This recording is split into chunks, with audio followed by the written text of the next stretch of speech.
Morning everyone. I thought I'd talk a little bit about layers and the cold, seeing as it's January. My thoughts a little bit on layers.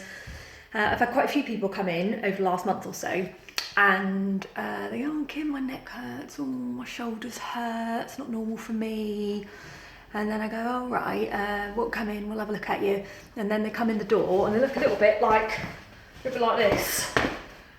Because they've got that many layers on, they can't move. And they're like, "Oh, my neck hurts, oh, my neck hurts, oh, shoulders hurt." Yeah, you know who you are, you know who you are. So let's talk a little bit about cold.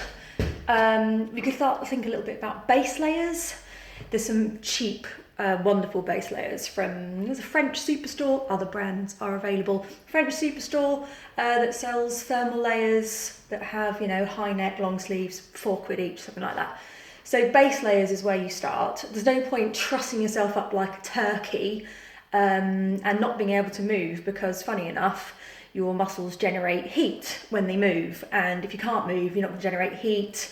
It's a bit pointless. So base layers are where you start. Chest, you can get thermal leggings. They're good too. Add them in, why not? They do fit under most things, not if you've eaten everything at Christmas. But otherwise they fit under most things, probably not jeans. Once you've got your base layers on, light scarf, something like this, light scarf, so that you can move. You could either wrap with loose layers, because funny enough, loose layers trap heat. Loose layers will keep you warm, or cross over the chest, and that adds that extra layer over everything that's important, where you need to stay warm, vital organs, stuff like that. Once you've got that, most of the body heat, as most of us know, is lost through our head. We still don't wear hats because they're not very fashionable. If you really don't like hats, don't wear one, but you could wear one of these things, they're all right. Little headbands, so that will keep in some of the heat. A hat obviously is a better idea. And then gloves, fingerless ones, if you want to still do things, they're quite useful. I don't know about you, but I get in the car in the morning and put these on because the steering wheel's freezing.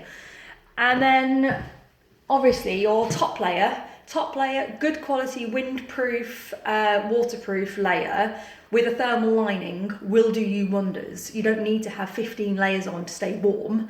You need to have the right layers on. So think a little bit about your wardrobe and ask yourself, can I move in all these things?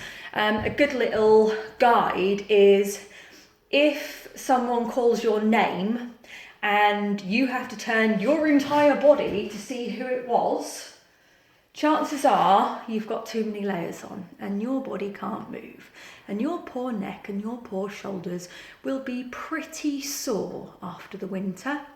Great for me because you all come in for treatment, but that's not the point of it, is it? The point of it is to look after yourselves a little bit more. So yeah, that's my little trick on layers for the winter. Hayden's Hints. See you later.